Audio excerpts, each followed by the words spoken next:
ఎట్టకేలకి మన Indian government P-75 ఆమోదం తెలిపింది. గతంలో మనం అన్ని ఇంపోర్ట్ చేసుకునేవాళ్ళం, ఎస్పెషల్లీ రష్యా నుంచి ఇంపోర్ట్ చేసుకునేవాళ్ళం. S-400 ఎప్పుడు చూడు ఇన్ వేరియస్ వేస్ అది న్యూస్లో ఉంటూనే ఉంది. మన మీద ఏమైనా దాడులు జరుగుతుంటే కనుక మిసైల్స్ కానీ, ఎయిర్ క్రాఫ్ట్స్ కానీ, డ్రోన్స్ కానీ వాటిని ఎదుర్కోగలిగినటువంటి కెపాసిటీ ఉన్నది హైయెస్ట్ S-400. NSGని 3 ప్లేసెస్లో వాళ్ళ బేసెస్ని స్థాపిస్తున్నారు. పొలిటీషియన్స్ కాపాడేది ఏంటంటే కూడా వాళ్ళు దేనికోసం తయారు చేయబడ్డారో ఆ కార్యక్రమం పంపించే దిశగా భారత ప్రభుత్వం ప్లాన్ చేసింది.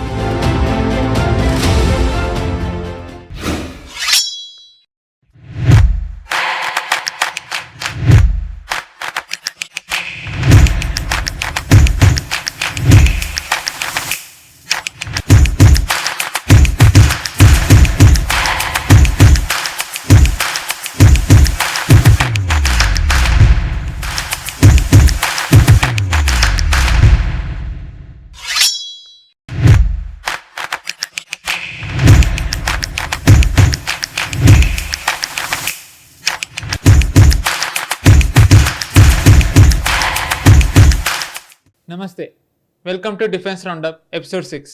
నేను పవన్ శ్రీహర్ష. భారతదేశం ప్రపంచంలో డిఫెన్స్ ఇంటెలిజెన్స్ విభాగాలకు సంబంధించిన వార్తల్ని విశ్లేషణాత్మకంగా మేము ముందరికి తెచ్చే ప్రోగ్రామే డిఫెన్స్ రౌండప్. ఈ వారం డిఫెన్స్ రౌండప్లో మనతో ఉన్నారు అంతర్జాతీయ వ్యవహారాల నిపుణులు మరియు డిఫెన్స్ ఎక్స్పర్ట్ మామిడి గిరిధర్ గారు. సార్ నమస్తే. నమస్తే హర్ష. నమస్తే సార్. డిఫెన్స్ రౌండప్లో ఈసారి మనం ఒక బిగ్ న్యూస్తో మనం స్టార్ట్ చేద్దాం సార్. ఎప్పటి నుంచో యాక్చువల్లీ ఇండియన్ నేవీ వెయిట్ చేస్తుంది, డిఫెన్స్ ఎంతూజియాస్టులు కూడా ఎప్పుడెప్పుడు క్లియరెన్స్ వస్తుందని ఎదురు చూస్తుంది. ఎట్టకేలకి మన ఇండియన్ గవర్నమెంట్ P-75 ఆమోదం తెలిపింది. MDL మ్యానుఫ్యాక్చర్ చేయబోతోంది. ఈ P-75 అనేది కనుక మనం చూసినట్టయితే చాలా ఇయర్స్ ఇది అసలు మన వాళ్ళు దీన్ని అసలు చేయాలా వద్దా అని ఒకసారి స్టార్ట్ చేసి ఆపి చాలా వేరే దేశాలు కూడా దీంట్లో ఇన్వాల్వ్ అయ్యి దాని తర్వాత వెనక్కి వెళ్ళి ఇలా చాలా జరిగింది. అసలు ఎందుకు ఇది ఇంత డిలే అయింది సార్? ఇది ఎలా గేమ్ చేంజర్ అవుతుంది? ఈ P-75 స్పెషాలిటీ ఏంటి? ఎన్ని సబ్మెరీన్స్ రెడీ అవుతున్నాయి సార్? అంటే మనకు గత ప్రభుత్వాలు ఒక ఆర్మీ మీద ఎక్కువ ఫోకస్ పెట్టడంతో, ఎస్పెషలీ ఆర్మీకి ఫస్ట్ ఫోకస్ ఉండేది, తర్వాత ఎయిర్ ఫోర్స్కి ఉండేది, లాస్ట్కి నేవీకి ఫోకస్ పెట్టేవాళ్ళం మనం. కానీ మన బలమంతా కూడా నేవీ. మనకు యాక్చువల్గా టిపికల్ మనకు మిలిటరీ స్ట్రాటజీలో ఏముంటుంది అంటే those who control the Cs control the narrative and control the world. ప్రపంచాన్ని నేరేటివ్ని కంట్రోల్ చేయగలిగింది సముద్రాల వల్లనే అని చెప్పేసి మనం అంటారు పెద్దలు. ఇప్పుడు కూడా చూస్తే కనుక మనకు ఇండియన్ ఓషన్ రీజన్ మనం ఉన్నది Arabian sea, Indian ocean, bay of Bengal, తర్వాత మలక్కా స్ట్రేట్, తర్వాత సుండా స్ట్రేట్, అలాగే ఇక్కడ ఆఫ్రికాలో ఉన్నటువంటి ఈస్ట్ కోస్ట్ కావచ్చు, మన గల్ఫ్ కంట్రీస్ కావచ్చు, ఇవన్నీ కూడా అనుసంధానం చేసేటువంటిదే నేవీ. నేవీ అన్నది ఇక్కడ డామినేట్ చేయకపోతే మనం చూసాం పైరట్స్, సోమాలియా పైరట్స్ కానీ, లేదా ఇతరత్ర మనకు జరిగేటువంటి దాడులు, యమన్ హౌతీస్ దాడులు కానీ. కాబట్టి వీటిని రక్షించి ఇక్కడ వాణిజ్యాన్ని మనం ఎకానమీని, ట్రేడ్ని, కామర్స్ని సపోర్ట్ చేయడానికి మనకు నేవీ మీద ఎక్కువ ఫోకస్ ఉండాలి. గత ప్రభుత్వాలు ఎందుకో దాన్ని జాప్యం చేసి దాన్ని పెద్దగా పట్టించుకోలేదు. అంటే వాళ్ళ ఫోకస్ అంతా కూడా ఆర్మీ మీద ఎక్కువ ఉండేది. ఈ ప్రభుత్వం వచ్చిన తర్వాత అంటే ఆర్మీకి ఏం తక్కువ చేయలేదు, కానీ ఎయిర్ ఫోర్స్కి, నేవీకి వాళ్ళు ఎక్కువ ఫోకస్ పెట్టడం మొదలెట్టారు. సబ్మెరీన్స్ అన్నది మనకు చాలా కీలకం. సబ్మెరీన్స్ అన్నది మనకు ఫర్ ఇన్స్టెన్స్ ఎస్పెషల్లీ మనకు సముద్రంలో కనీసం అంటే కొన్ని వారాల దాకా మనం దాచిపెట్టుకొని శత్రువుకి తెలియకుండా శత్రువు స్థావరాలకు దగ్గరగా వెళ్ళి అక్కడి నుంచి మనం లాంచ్ చేయగలిగినటువంటి కెపాసిటీ మనకు కావాలి. రెండవది న్యూక్లియర్ ట్రయేడ్ అంటారు. న్యూక్లియర్ అటాక్ చేయాలంటే కనుక మనకు ల్యాండ్ బేస్డ్ ఎలాగూ ఉన్నాయి, మన మిసైల్స్ అవన్నీ ఉన్నాయి. ఇవన్నీ కూడా మన శత్రువులు కూడా కనిపెట్టున్నారు కాబట్టి వాటి మీద దాడి చేశారంటే మనం కొట్టగలిగిన కెపాసిటీ మనకు ఉందా లేదా పెద్ద ప్రశ్న. సైమల్టేనియస్గా కొన్ని వేల మిసైల్స్ కొట్టి మన షిప్పుల మీద కానీ, మన న్యూక్లియర్ సైలోస్ మీద కానీ దాడి చేశారంటే మన నిజంగా మనం రిటాలియేట్ చేయగలమా? అప్పుడు నెక్స్ట్ ఆప్షన్ ఇస్ సబ్మరీన్స్. కాబట్టి సబ్మరీన్ నుంచి న్యూక్లియర్ వెపన్ లాంచ్ చేయగలిగిన కెపాసిటీ ఉన్న దేశాలకే ఈ న్యూక్లియర్ ట్రయేడ్ ఉంటుంది.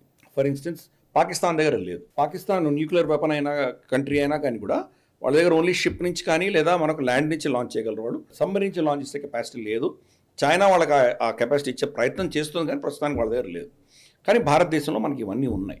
కాబట్టి సబ్మరీన్స్ అనేవి చాలా కీలకం అవుతాయి. సబ్మరీన్స్ మనకు ఎస్పెషల్లీ సౌత్ చైనా సీలో మనం వెళ్ళి అక్కడ ఏమైనా యుద్ధం చేయాలి అంటే కనుక స్ట్రెంత్ మనం చేసినట్టు చెప్పకపోయినా కానీ మనం అటాక్ చేయగలిగినటువంటి కెపాసిటీ ఉంటుంది.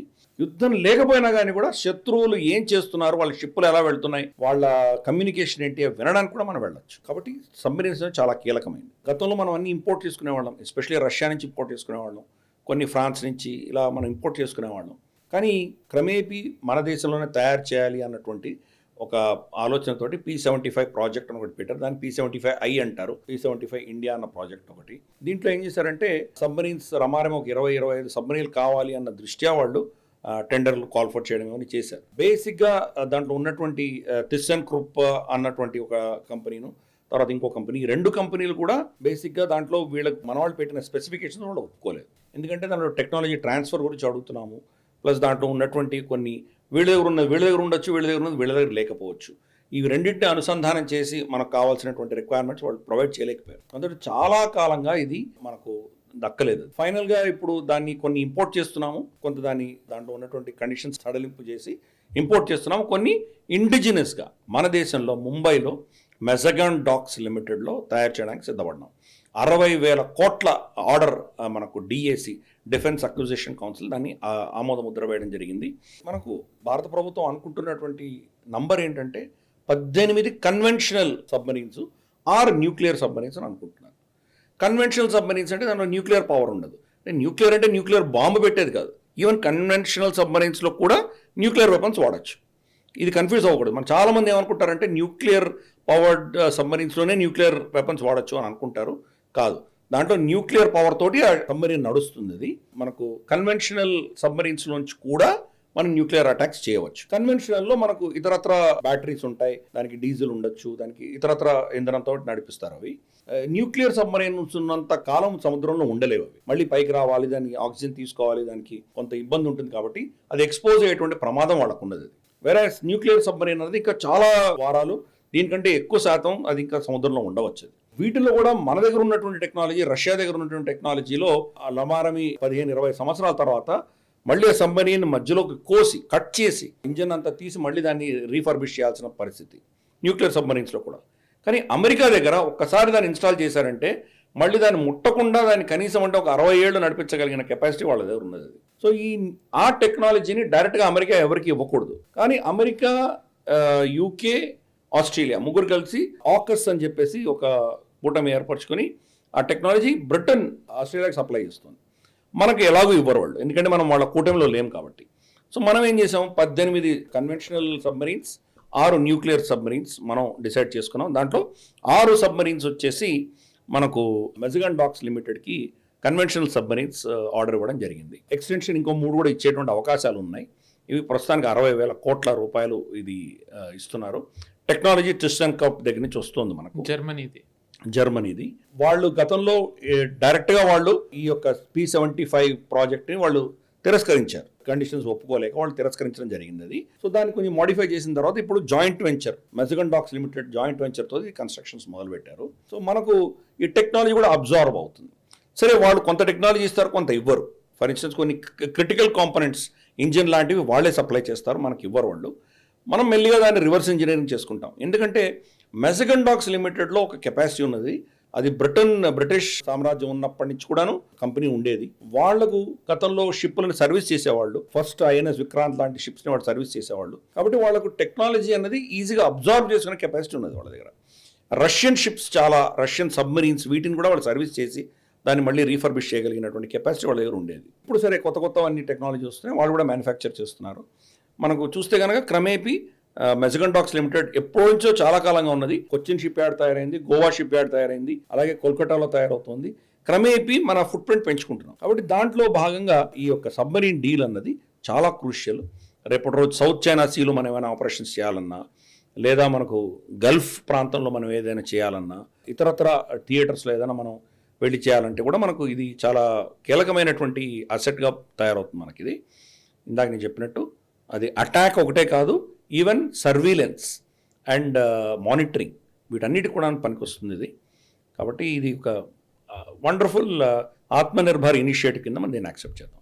True sir. ఇందాక మనం డిఫెన్స్ రౌండప్లో ఇవి 6 ఎపిసోడ్లలో చూసుకున్నట్టయితే మీరు ఏదైతే అన్నారో మనం కేవలం ఆర్మీకే కన్ఫైన్ అవ్వకుండా మనం అప్డేట్స్లో నేవీ ఎయిర్ ఫోర్స్కి కూడా చాలా ఇస్తున్నాం.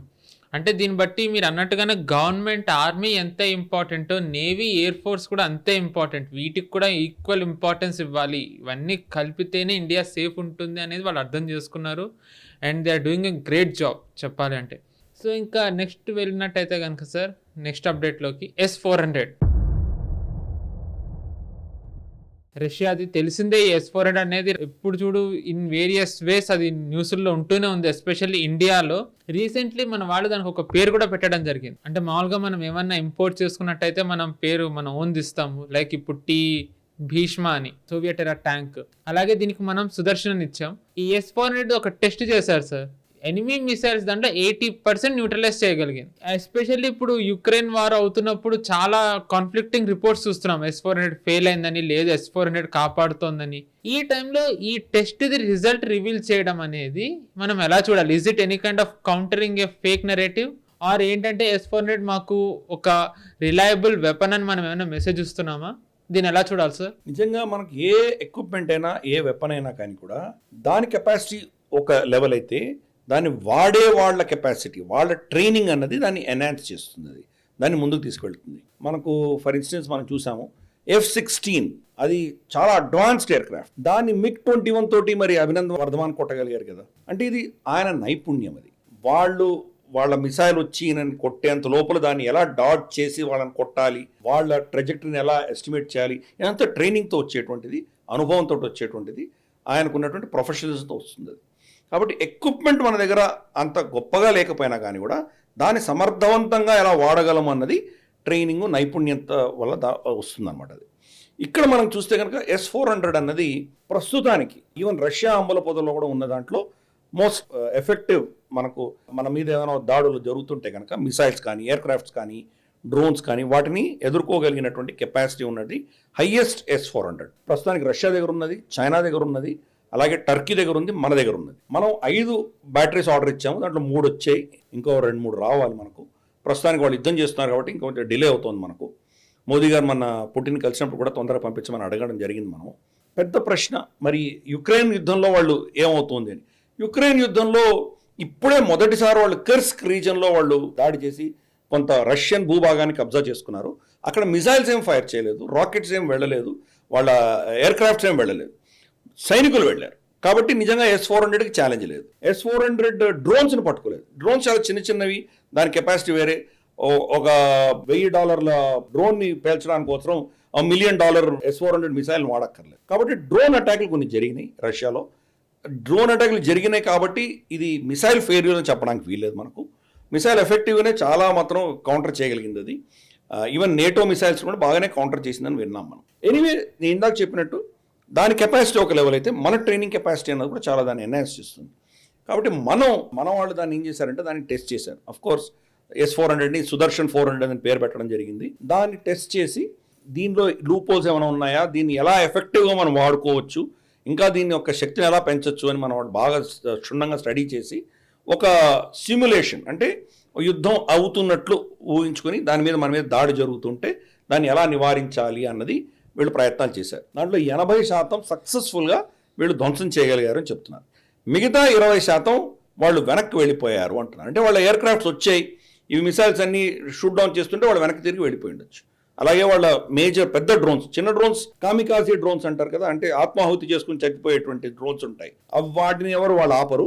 కానీ మేజర్ డ్రోన్స్, వాళ్ళ పెద్ద ఇన్వెస్ట్మెంట్స్ ఉన్న డ్రోన్స్ ఉంటాయి, సర్విలెన్స్ డ్రోన్స్లు, మనకు for instance general atomics reaper drones లాంటివి, MQ లాంటి అటువంటి పెద్ద పెద్ద డ్రోన్స్, అలాగే వీళ్ళది బైరాట్కర్ డ్రోన్స్ టర్కీది, ఇటువంటి డ్రోన్స్ పెద్ద వచ్చినప్పుడు అది పెద్ద లాస్ వాళ్ళకి. కాబట్టి ఈ మిసైల్ బ్యాటరీ ఎఫెక్టివ్గా అన్నింటినీ ఛేదిస్తోంది అని చూడగానే వెనక్కి వెళ్ళిపోయాయి. సో ఇది మన ఎక్స్పెరిమెంట్లో తేలింది. అంటే మనం రష్యా కూడా చెప్తున్నాం, మీరు దాన్ని తయారు చేశారు కానీ దాని మీద నైపుణ్యం చాలా సంపాదించుకున్నామని ఒకటి చెప్తున్నాం. 2 చైనాకి మెసేజ్ ఇస్తున్నాం. అంటే మీరు మా మీద ఏ ప్రయత్నం చేసినా 100% మేము సక్సెస్ అవ్వగలము అని ఒక మెసేజ్ ఇస్తున్నాం. అడపాదడప ఒకటో ఆరో మనకు లీక్ అయ్యేటువంటి మనం కంప్లీట్గా 100% ఆపలేకపోవచ్చు, ఏదో కొద్దిగా డ్యామేజ్ అవ్వచ్చు, కానీ మేజర్గా మనం ఆపగలిగిన కెపాసిటీ మా దగ్గర ఉంది అని ఒక మెసేజ్ చైనాకి ఇస్తున్నాం మనం. అలాగే అమెరికాకి మెసేజ్ ఇస్తున్నాం, మీరు మాకు మీ టెక్నాలజీలో వచ్చి మీ ఊబిలో మేము ఇరుక్కోలేము, మా ఆప్షన్స్ మాకు ఉన్నాయి, కాబట్టి మేము S-400ని క్షుణ్ణంగా మేము మాకు కావాల్సినట్టు మేము దాన్ని తయారు చేసుకున్నాము, మాకు కావాల్సినటువంటి ప్రోటోకాల్స్ ట్రైనింగ్ అంతా మేము చేసుకున్నామని అందరూ కూడా మెసేజ్ ఇస్తున్నాం. లేకపోతే మనం మామూలుగా టెస్ట్ చేసి హాయిగా లోపల కూర్చొని ఉండొచ్చు. అఫీషియల్గా మనం చెప్పి ఇది చేసామని చెప్తున్నామంటే కనుక డెఫినెట్గా అది మెసేజింగ్. టెస్టింగ్ ఫస్ట్ టైం జరిగిందా, గతంలో కూడా చేసి ఉంటారు కదా, చేసినప్పుడు ఫెయిల్యూర్ అయి ఉండొచ్చు. ఆ ఫెయిల్యూర్ని ఎలా అధిగమించాలి అని చెప్పి మల్టిపుల్ టెస్ట్ జరుగుంటాయి. ఫైనల్గా అవన్నీ ప్రోటోకాల్స్ బాగా అర్థం చేసుకున్న తర్వాత ఈ టెస్ట్ ఇంత సక్సెస్ అయింది కాబట్టి అఫీషియల్గా బాహటంగా అందరికీ చెప్పడం జరిగింది. ఇది చెప్పడం అనేది మెసేజింగ్. మన ట్రైనింగ్ అనేది నడుస్తూనే ఉంటుంది. చైనా యొక్క ఆస్తులు ఏంటి, వాళ్ళ దగ్గర ఉన్న ఏమున్నాయి, పాకిస్తాన్ దగ్గర ఏమున్నాయి, ఇతరత్ర బంగ్లాదేశ్ నుంచి రేపు ఏమైనా మన మీదకి వస్తాయో మనకు తెలీదు. ఇవన్నీ కూడా స్టడీ చేసి వాటినన్నిటిని కూడా పర్మిటేషన్ కాంబినేషన్స్ అన్నీ కూడా దీంట్లో పెట్టి ఆ సిమ్యులేషన్లో పెట్టి వాళ్ళు టెస్ట్ చేశారు. కాబట్టి డెఫినెట్గా మనకు దాని మీద ఒక పట్టు సాధించాము అన్నదానికి ఈ యొక్క వార్త ఏదో ఉందో దాన్ని మనం యాక్సెప్ట్ చేయొచ్చు. Right sir. మనం రీసెంట్లీ చూస్తున్నాం జమ్మూలో ఎలాంటి టెర్రరిస్ట్ అటాక్స్ జరుగుతున్నాయో దీని గురించి డిఫెన్స్ రౌండప్లో కూడా చాలాసార్లు చర్చించాం. ఈ టైంలో సెంట్రల్ గవర్నమెంట్ ఒక ఇంపార్టెంట్ డెసిషన్ తీసుకుంది సార్. జేఎన్కేకి ఒక కొత్త కమిషనర్ని తెచ్చారు, నలిన్ ప్రభాత్. ఈయనది గనక మన రెజ్యూమే చూసినట్టయితే వెరీ ఇంప్రెసివ్ రెజ్యూమే. ఈయన జేఎన్కేలో గతంలో ఉండడంతో పాటు సిఆర్పిఎఫ్లో కానివ్వండి, ఐటీబీపీలో కానివ్వండి, ఎన్ఎస్జీలో కానివ్వండి ఉన్నారు. ఇప్పుడు మనం చాలాసార్లు టెరైన్ గురించి మాట్లాడాం. జేఎన్కేలో ఎందుకు కాశ్మీర్లో ఆపగలిగిన వాళ్ళు ఎందుకు జమ్మూలో వీళ్ళు ఆపలేకపోతున్నారు అంటే టెరైన్ డిఫరెన్స్ ఉందని. ఈయన సిఆర్పిఎఫ్లో ఉన్నప్పుడు ఈవెన్ కాశ్మీర్లో కానివ్వండి, ఎస్పెషల్లీ ఛత్తీస్గఢ్లో కానివ్వండి, ఫారెస్ట్ ఏరియాస్లో ఈయన పనిచేశారు. సో ఆ ఎక్స్పీరియన్స్ వల్ల ఈయనని ఇక్కడికి తెచ్చారని అనుకోవచ్చా మళ్ళీ? తప్పకుండా. ఈయన గ్రే హౌండ్స్లో కూడా పనిచేశారు. ఈయన పనిచేయని నిజంగా సంస్థ లేదని చెప్పాలి. ఎన్డీఆర్ఎఫ్లో పనిచేశారు ఈయన. చాలా వాటిలో పనిచేయడంతో ఈయనకి చాలా అద్భుతమైనటువంటి అనుభవం ఉన్నది. ఈయనకి జమ్మూ కాశ్మీర్లో కూడా ఇందాక నువ్వు చెప్పినట్టు డిఐజీ, ఐజీ ఇటువంటి పోర్ట్ఫోలియోస్ అనే ఆయనకు ఉండింది సిఆర్పిఎఫ్లో. చాలా ఆపరేషన్స్ చూశారు ఆయన ఆల్రెడీ. అందుకని జమ్మూ టెరైన్ అన్నది ఫారెస్టెడ్ ఏరియా. మనకు జమ్మూ పీర్ పంజల్ మౌంటైన్స్ అంటారు. పీర్ పంజల్ మౌంటైన్స్ దాటి వెళ్ళాక కాశ్మీర్ వ్యాలీ వస్తుంది. కాశ్మీర్ అనేది వ్యాలీ. అక్కడ కూడా మనకు ఫారెస్ట్ ఉన్నాయి, లేవని కాదు, కానీ ఆ ఫారెస్ట్ని యాక్సెస్ చేయడానికి చాలా దూరం ప్రయాణం చేసి రావాలి వాళ్ళు. కానీ జమ్మూ ప్రాంతం అన్నది లైన్ ఆఫ్ కంట్రోల్కి చాలా దగ్గరగా ఉండేటువంటి అడవులు చాలా ఉన్నాయి. కాబట్టి సునాయాసంగా వీళ్ళు ఇక్కడ రావచ్చు. రాజౌరి, పూంచ్ ఏరియా ప్రాంతం నుంచి నౌషేరా, అఖ్నూర్, అలాగే మనకు జమ్మూ, తర్వాత రియాసీ కొండ. అది రియాసీ కొండలోనే మనకు వైష్ణోదేవి అమ్మవారు ఉంటారు, శివకోరి, ఇవన్నీ కూడా నా ప్రాంతం అంతా కొండ ప్రాంతం నుంచి కూడా రావచ్చు. అలాగే మనకు రాంబన్ ఆ ఏరియా అంతా కూడా మనకు పట్నీ టాప్, ఉదంపూర్ దాటంగానే ఇవంతా కూడా మనకు ఫారెస్టెడ్ ఏరియా. అది ఆ ఫారెస్ట్ ఏరియా చాలా డిఫరెంట్గా ఉంటుంది. ఎందుకంటే మనకు హిమాలయాలు పైకి వెళ్లే కొద్దీ ఆక్సిజన్ తగ్గిపోతుంది, చెట్లు ఉండవు అక్కడ.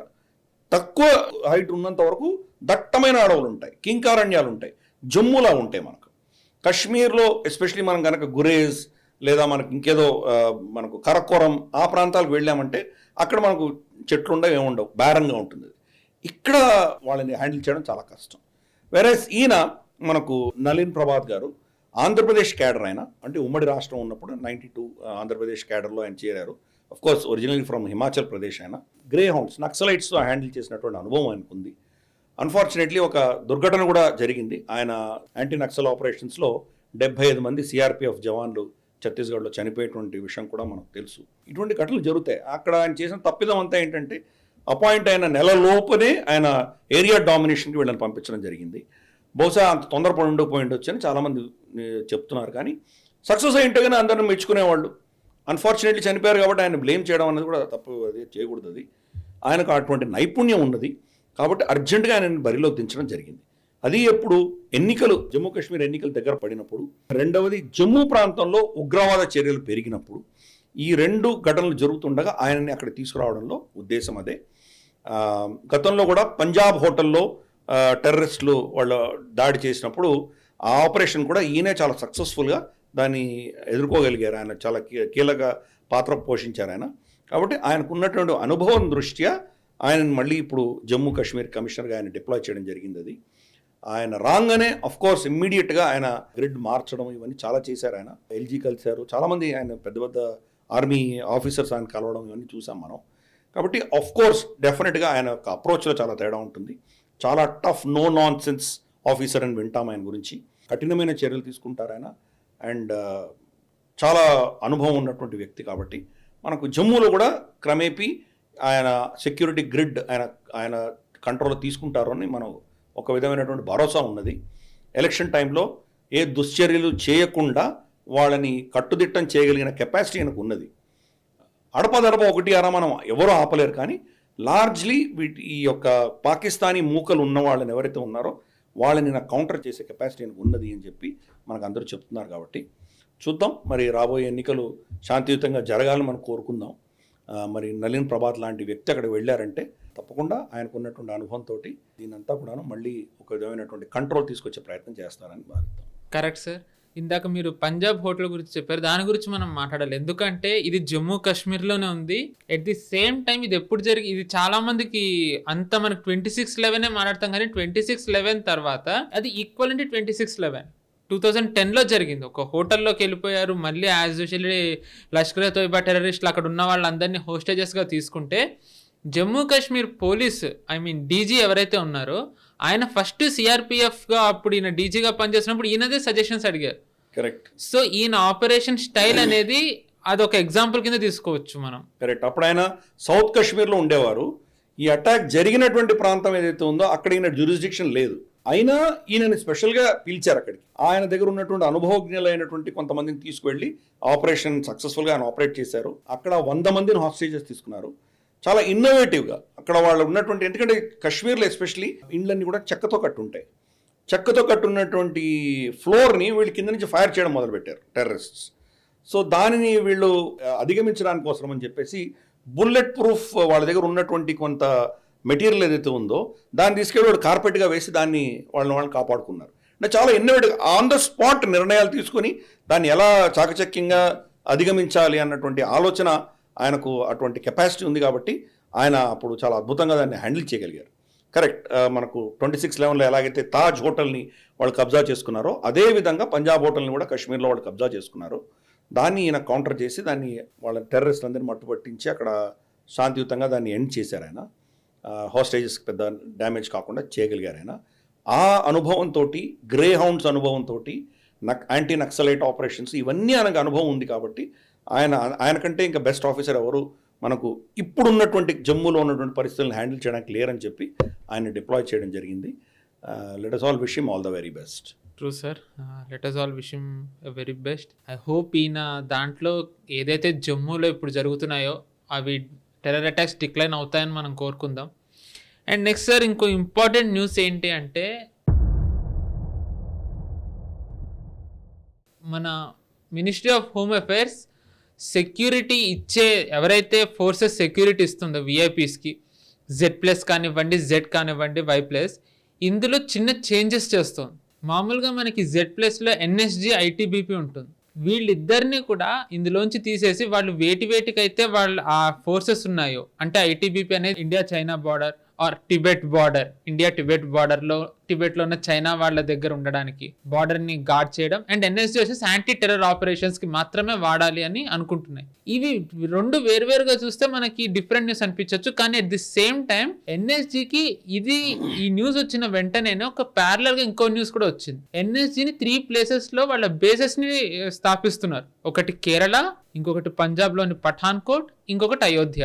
మనకు తెలిసిందే కేరళలో ఎలాగ రాడికలైజ్డ్ అవుతున్నారు ఇది, అండ్ పంజాబ్లో ఆల్రెడీ పఠాన్కోట్ అటాక్ తెలిసిందే, అయోధ్య టెర్రర్ థ్రెట్ తెలిసిందే. సో దీన్ని మనం ఎలా చూడాలి సార్? అంటే ఇండియాలో ఇంటర్నల్లీ ఏమన్నా మనకి థ్రెట్ పర్సెప్షన్ ఇప్పుడు ఎలా ఉంది, and at the same time ఐటీబీపీని తీయడం అంటే ఇండియా చైనా బార్డర్ దగ్గర సిచ్యువేషన్ ఎలా ఉంది, and at the same time ఇప్పుడు వీళ్ళిద్దరిని తీశారు అంటే ఈ మిగిలినవి ఏవైతే ఉన్నాయో సిఆర్పిఎఫ్ కానివ్వండి, సిఐఎస్ఎఫ్, వీళ్ళు దగ్గర అంత స్ట్రెంగ్త్ ఉందా? ఎందుకంటే సిఆర్పిఎఫ్ అనేది ఇంటర్నల్లీ మావోస్కి హ్యాండిల్ చేయాలి, అస్సాం రైఫిల్స్ని మార్చడంతో వాళ్ళు మణిపూర్కి వెళ్ళారు. At the same time CRPF జమ్మూలో కూడా ఉంది. సో మన దగ్గర ఉన్న ఫోర్సెస్ ఇంత హ్యాండిల్ చేయగలవా ఇవి? సిఆర్పిఎఫ్ నళిన్ ప్రభాత్ గారి గురించి ఇప్పుడే మనం చర్చించాం. అటువంటి వాళ్ళు స్పెషలిస్ట్ కమాండర్స్ వాళ్ళ దగ్గర ఉన్నారు. మంచి నైపుణ్యం ఉన్నటువంటి యూనిట్స్ సిఆర్పిఎఫ్లో కూడా ఉన్నాయి. స్పెషల్ ఆపరేషన్స్ చేయగలిగినటువంటి కెపాసిటీ, స్పెషల్ ట్రైనింగ్ ఉన్నటువంటి వాళ్ళు ఉన్నారు. వాళ్ళు పొలిటీషియన్స్కి సెక్యూరిటీ ఇస్తే సరిపోతుంది అని ప్రభుత్వం నిర్ణయించడం జరిగింది. మొదటిది. రెండవది ఏంటంటే, ఫస్ట్ ఎవరెవరికైతే సెక్యూరిటీ ప్రొవైడ్ చేస్తున్నారో వాళ్ళకి నిజంగా సెక్యూరిటీ అవసరమా, దీన్ని కూడా రివ్యూ చేయబోతున్నారు. ఫర్ ఇన్స్టెన్స్ ఎస్పీజీ కమాండోస్ మనం గాంధీ ఫ్యామిలీకి ఇచ్చారు మనం స్పెషల్ ప్రొటెక్షన్ గ్రూప్ వాళ్ళు. రాబర్ట్ వడ్రా తల్లికి కూడా సెక్యూరిటీ ప్రొవైడ్ చేశారు. నిజంగా ఆవిడ ఎవరో కూడా ఎవరికి తెలియదు, ఆవిడ ఫోటో కూడా ఎవరు చూడలేదు, ఆవిడకేం థ్రెట్ ఉంది. సో ఇటువంటివి పిచ్చి పనులు అప్పుడు కాంగ్రెస్ రెజ్యూమ్లో చాలా చేశారు. ఇవన్నీ రివ్యూ చేసి నిజంగా వాళ్ళకంత థ్రెట్ పర్సెప్షన్ ఉందా, ఏదో మాజీ ప్రధానికి చేశాము, మాజీ ప్రధాని భార్యకి చేశాము అంటే ఏదో అర్థం ఉంది, కానీ ప్రతి ఒక్కరికి అంటే వాళ్ళ కుటుంబంలో ఉన్న ప్రతి వారికి మనం సెక్యూరిటీ ప్రొవైడ్ చేయాలంటే దానికి అర్థం లేదు కదా. అలాగే మనకు దేవేగౌడ గారు కావచ్చు, ఇంకెవరో వాళ్ళకి నిజంగా థ్రెట్ ఉందా, వాళ్ళ మీద ఏదో కొద్దిగా ఉండొచ్చు, కానీ నిజంగా వాళ్ళని టార్గెట్ చేసే అంత పెద్ద థ్రెట్ ఏం మనకేం కనిపించట్లేదు. కాబట్టి ఇవన్నీ కూడా అసెస్ చేసి ఎవరికి ఎటువంటి కేటగిరీ ఇవ్వాలి అనేది నిర్ణయిస్తున్నారు. మనకు అన్ఫార్చునేట్గా ఏమైందంటే పొలిటికల్ సెటప్లో మీరు ఒక పర్టికులర్ కేటగిరీలోకి వచ్చారంటే, మీకు ఒక సెక్యూరిటీ ప్రొవైడ్ చేశారంటే అదేదో స్టేటస్ సింబల్గా వాళ్ళు భావిస్తున్నారు. Z+ సెక్యూరిటీ వచ్చిందంటే దాన్ని తగ్గిస్తే కనుక వాళ్ళని అవమానపరిచినట్టు వాళ్ళు బిహేవ్ చేస్తున్నారు. అంతేగాని నిజంగా మీకు అంత సెక్యూరిటీ పర్సెప్షన్ ఉండకపోవచ్చు. కాబట్టి ప్రభుత్వం మళ్ళీ దాన్ని ఆచితూచి వ్యవహరించి ఎవరికి ఎంత సెక్యూరిటీ ఇవ్వాలి, వాళ్ళ సెక్యూరిటీ పర్సెప్షన్ బట్టి దాన్ని పెంచాలా తగ్గించాలా అని నిర్ణయిస్తున్నారు వాళ్ళు. మొట్టమొదటి కీలక నిర్ణయం ఏంటంటే NSG కమాండోస్ కావచ్చు, ITBP కావచ్చు, వీళ్ళు చేయవలసిన కార్యక్రమాలు చేయాలి. వీళ్ళకి సెక్యూరిటీ ప్రొవైడ్ చేయడం వాళ్ళ పని కాదు, వీళ్ళు అక్కడికి వెళ్ళిపోవాలి. మన దేశం మీద రాబోయేటువంటి విపత్కర పరిస్థితులు, టెర్రరిస్ట్ అటాక్స్ ఇంకా చాలా జరుగుతాయి దేశంలో అని చెప్పి భారత ప్రభుత్వం అనుమానిస్తున్నది. ఇప్పుడైతే 3 ప్రాంతాల్లో ఉన్నాయి, వీళ్ళకి ఇంకా పెంచవలసిన ఆవశ్యకత ఉంది. ఎందుకంటే ఫర్ ఇన్స్టెన్స్ ఈశాన్య రాష్ట్రాల్లో ఏదైనా మేజర్ అటాక్ జరిగితే కనుక అయోధ్య నుంచి వాళ్ళు వెళ్ళడానికి సమయం పట్టచ్చు, బహుశా 3-4 గంటలు పట్టచ్చు, 5 గంటలు పట్టచ్చు. ఎందుకంటే ఎక్విప్మెంట్ తీసుకోవాలి, వాళ్ళు తయారవ్వాలి, వెళ్ళాలి. అంత టైం మన దగ్గర ఉండకపోవచ్చు. కొన్నిసార్లు మనం ఈ ముంబై దాడులు లాంటి అటాక్స్ అక్కడ ఏమైనా జరిగితే రెస్పాన్స్ టైం చాలా తొందరగా ఉండాలి. బహుశా ఈశాన్యంలో ఇంకా రావచ్చు, అలాగే మనకు సెంట్రల్ భారతదేశంలో ఇంకేదైనా రావచ్చు. ఇంకో 2-3 ప్రాంతాల్లో మనకు ఇవి వచ్చేటువంటి అవకాశాలు ఉన్నాయి. కాబట్టి ఫస్ట్ NSG కమాండోస్ని పొలిటీషియన్స్ కాపాడేదానికంటే కూడా వాళ్ళు దేనికోసం తయారు చేయబడ్డారో ఆ కార్యక్రమాన్ని పంపించే దిశగా భారత ప్రభుత్వం ప్లాన్ చేసింది. అందుకని ఇది ఎవరికి వచ్చే ప్రివిలేజ్ కాదు, వాళ్ళకి ఇచ్చేటువంటి ఒక ఏదో వాళ్ళు స్టేటస్ సింబల్ కాదు. NSG కమాండో పక్క నుండి ఫోటో తీసుకుంటే నేను చాలా గొప్ప నేతని అనుకునేటువంటి రోజులు పోయినాయి. మామూలు సిఆర్పిఎఫ్ అంటే పోలీసే, ఆ స్టేట్ పోలీస్ ప్రొవైడ్ చేయకపోతే సిఆర్పిఎఫ్ ప్రొవైడ్ చేస్తుంది. స్టేట్ పోలీస్ కూడా చాలా మందికి సెక్యూరిటీ ఇస్తారు. అది కాకుండా నెక్స్ట్ కావాలంటే సిఆర్పిఎఫ్ ప్రొవైడ్ చేస్తామని చెప్పేసి వాళ్ళు నిర్ణయం చేయడం అన్నది చాలా అద్భుతమైన నిర్ణయం. ఇన్ఫ్యాక్ట్ చెప్పాలంటే ఇప్పుడు సిఆర్పిఎఫ్ దాంట్లో డిఫెన్స్ మినిస్టర్ రాజ్నాథ్ సింగ్ గారు కానివ్వండి, ఇన్ఫ్యాక్ట్ చెప్పాలంటే యోగి ఆదిత్యనాథ్ గారు కానివ్వండి, వీళ్ళు కూడా ఇన్ఫ్యాక్ట్ Z+ దాంట్లోకి ఉంటారు. ఇప్పుడు వాళ్ళకు కూడా ఇన్ఫ్యాక్ట్ NSGని తీసేస్తారు. ఇన్ఫ్యాక్ట్ చెప్పాలంటే రాజ్నాథ్ సింగ్ గారు హోమ్ మినిస్టర్గా ఉన్నప్పటి నుంచే ఇది వీళ్ళు దీని మీద చర్చించడం మొదలైంది. కరెక్ట్. అంటే అఫ్కోర్స్ మొదటిసారి 2012లో దీని గురించి మెల్లిమెల్లిగా మొదలైంది, కానీ కాంగ్రెస్ ప్రభుత్వం అఫ్కోర్స్ నిర్ణయం తీసుకోలేదు అప్పుడు. ఎందుకంటే NSGని ఎవరి దగ్గర నుంచి తీసేస్తారు, SPG ఎవరి దగ్గర నుంచి తీస్తారు, ఇవన్నీ ప్రశ్నలు ఉన్నాయి కాబట్టి వాళ్ళు నిర్ణయం తీసుకోలేదు. కానీ చర్చ మొదలైంది, దాన్ని నిజంగా ముందుకు తీసుకువెళ్ళింది ఈ ప్రభుత్వం. వీళ్ళకి కూడా 10 ఏళ్ళు పట్టింది. 10 ఏళ్ల తర్వాత ఇప్పుడు ఫైనల్గా దాన్ని ఫైనలైజ్ చేశారు, దీన్ని ఎలా ప్రోటోకాల్స్ ఉండాలి అని, ఎలా ముందుకు తీసుకువెళ్ళాలి అని. ఎందుకంటే తొందరపడి నిర్ణయం చేసి తర్వాత ఏదైనా ఘటన జరిగితే మళ్ళీ వీళ్ళనే బ్లేమ్ చేస్తారు కాబట్టి ఆచితూచి వ్యవహరించారు. ఫైనల్గా NSGని కానీ ITBPని కానీ ఇటువంటి వాటివన్నింటినీ కూడా వాళ్ళ ఒరిజినల్ దేనికోసం వాళ్ళు తయారు చేయబడ్డారు అక్కడ పంపించేస్తారు. ITBP ఫర్ ఇన్స్టెన్స్ మనకి ఇప్పుడు చైనాతో చాలా ఒత్తిడి ఉన్నది, మనకు Indo Tibetan border police. So ఆ ప్రాంతం అంతా కూడా మనం ఇంకా బలం పెంచవలసిన ఆవశ్యకత ఉన్నది. ఇక్కడ వచ్చి వీళ్ళు పట్టణాల్లో వీళ్ళు ఏదో స్పీచ్లు వెళ్ళి వీళ్ళు ర్యాలీలోకి వెళ్తుంటే వాళ్ళ దగ్గర గన్నులు పట్టుకొని నిలబడి వీళ్ళు దానివల్ల ఏం లాభం లేదు. ఆ సెక్యూరిటీ ఏదో సిఆర్పిఎఫ్ చేయొచ్చు అన్నటువంటి నిర్ణయం చాలా అద్భుతమైన నిర్ణయం. రైట్ సార్, నిజంగానే ఇలాంటి, ఎందుకంటే ఇప్పుడు ఈ ITBP అనే వాళ్ళని హిమవీర్స్ అంటారు. అంటే వాళ్ళు మౌంటైన్ ఎక్స్పర్టీస్ వాళ్ళకు ఉంటుంది. మీరు అన్నట్టుగా వాళ్ళని సిటీస్లో పెట్టడంలో ఒక అర్థం లేదు. అలాగే యాంటీ టెర్రర్ దాంట్లో ఎక్స్పర్ట్స్ ఉన్న వాళ్ళని సెక్యూరిటీకి పెట్టడంతో వాళ్ళు దేనికైతే ట్రైనింగ్ తీసుకున్నారో దానికి వాళ్ళు పెట్టలేకపోతున్నారు. సో వాళ్ళు దేనికైతే వాళ్ళ ఫోర్స్ స్థాపించబడిందో వాళ్ళు దానికే పెట్టడం అనేది it is really brilliant move. And I just hope వాళ్ళ NSG అవసరం రాకూడదనే మనం కోరుకోవాలి. ఎందుకంటే మనం చూసాం 26/11 ఏం జరిగిందో. సో వాళ్ళు ట్రైనింగ్లో ఉంటేనే మనం మంచిదని కోరుకోవాలి. సో నెక్స్ట్ సార్ మనం బ్రేవ్ హార్ట్స్ గురించి డిస్కస్ చేసుకోవాలి. మేము బ్రేవ్ హార్ట్స్ మొదలెట్టినప్పటి నుంచి మేము ఎక్కువ కార్గిల్ వార్ గురించి, లేకపోతే 1962 వార్ గురించే, అక్కడ ఆ యుద్ధాల్లో పోరాడిన సైనికుల గురించే గిరిధర్ సార్ మనకి చెప్తూ వచ్చారు. కానీ మొట్టమొదటిసారి మేము ఇప్పుడు ఈ 2 యుద్ధాలు కాకుండా భారతదేశం ఏర్పడ్డాక మొట్టమొదటి యుద్ధం గురించి మనం ఈరోజు మాట్లాడుకోబోతున్నాం. మామూలుగా చెప్పాలంటే సైనికులు ఎంతన్నా పోరాడతారు, కానీ ఆ సైనికులకి ప్రభుత్వం నుంచి సాయం రాకపోతే వాళ్ళ పోరాటం వృధా అవుతుంది అనడానికి ఇప్పుడు మనం చర్చించుకోబోయే సైనికుల ఆయన గాథ, ఆయన పడ్డ బాధే ఒక ఉదాహరణ. ఆయనే కల్నల్ థాపా. ఆయన ఎవరు, ఆయన చేసిన పోరాటం ఏంటి, ఆ పోరాటంలో ప్రభుత్వ సాయం లేకపోవడం వల్ల ఆయనకి జరిగిన నష్టం ఏంటి, దాని ద్వారా దేశానికి అది ఎలా లాస్ అయిందో గిరిధర్ గారు చెప్తారు. సార్, ఎవరి కల్నల్ థాపా? ఆయన వీరోచిత పోరాటం గురించి మనం ఎంత చెప్పుకున్నా తక్కువే. కానీ ఆయనకి ప్రభుత్వం నుంచి సాయం సరైన సమయంలో అందకపోవడం వల్ల కేవలం ఆయనే కాకుండా ఆయన బ్యాచ్ కానివ్వండి, దేశం కూడా ఎలా నష్టపోయింది, దీని నుంచి మనం ఏం నేర్చుకోవాలి? ఆయన రిటైర్ అయ్యేసరికి ఆయన బ్రిగేడియర్గా రిటైర్ అయ్యారు. సరే, ఆయన కల్నల్ థాపా అని ఎందుకు పిలుస్తున్నామంటే ఆయన అతి కీలకమైన యుద్ధం ఆయన చేసిన యుద్ధంలో అప్పుడు ఆయన ఉన్నటువంటి డెసిగ్నేషన్ లెఫ్టినెంట్ కల్నల్గా ఉన్నారు కాబట్టి ఆయన కల్నల్ థాపా అని పిలుచడం తప్పులేదు. ఆయన షేర్ బహదూర్ జంగ్ థాపా ఆయన పూర్తి పేరు. ఆయన మనకు హిమాచల్ ప్రదేశ్లో పుట్టారు ఆయన.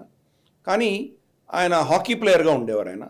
ఆయనకు ఉన్నటువంటి నైపుణ్యము అది చూసి ఒక British officer, captain Douglas Gracie అన్నటువంటి ఒక బ్రిటిష్ ఆఫీసర్ ఆయనను జమ్మూ కాశ్మీర్ అప్పుడు ఉన్నటువంటి రాజా హరిసింగ్ సైన్యంలో ఆయన్ని ఒక సైనికుడిగా చేర్చడం జరిగింది.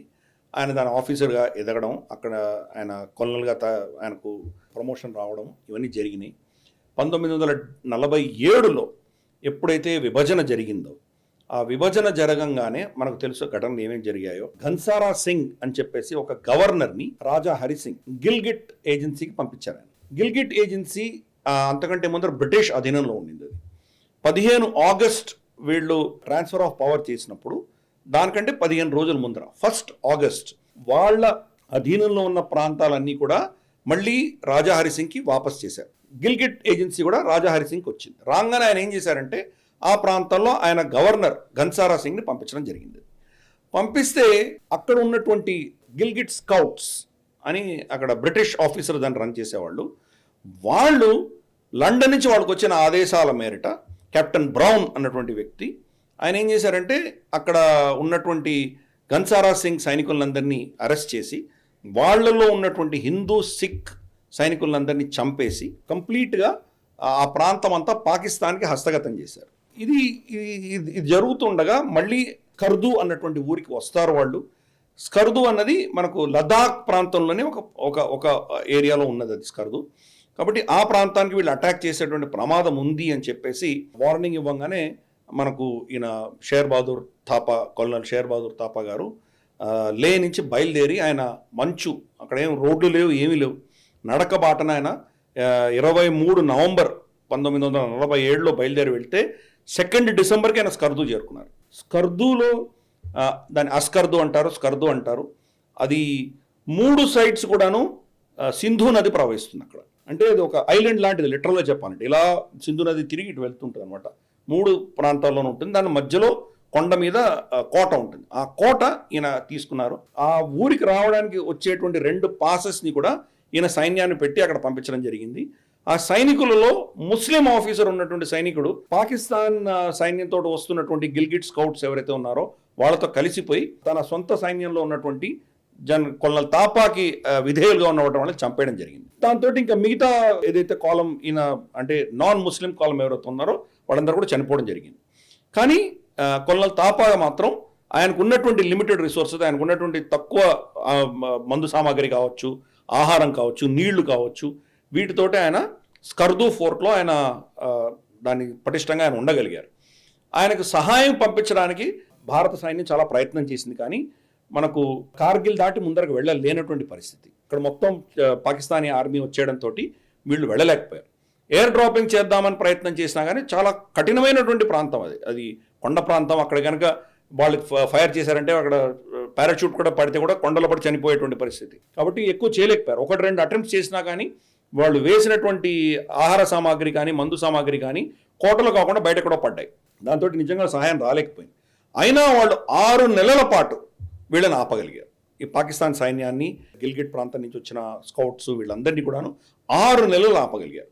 6 నెలల తర్వాత వాళ్ళ దగ్గర ఆహారం లేక, మందు సామాగ్రి యుద్ధం చేయడానికి మందు సామాగ్రి లేక ఉన్న పరిస్థితుల్లో ఇక్కడి నుంచి భారతదేశం నుంచి వాళ్ళకి మెసేజ్ వచ్చింది, మీరు ఇంకా సరెండర్ అయిపోండి అని చెప్పిన తర్వాత మేము మిమ్మల్ని వచ్చి రక్షించలేము అని స్పష్టంగా చెప్పిన తర్వాత అప్పుడు సరెండర్ అయ్యారు. ఎప్పుడైనా కానీ యుద్ధంలో ఎవరైనా సరెండర్ అయితే వాళ్ళని చంపరు, వాళ్ళని యుద్ధ ఖైదీలుగా తీసుకుంటారు. ఇది జెనీవా కన్వెన్షన్ ప్రోటోకాల్.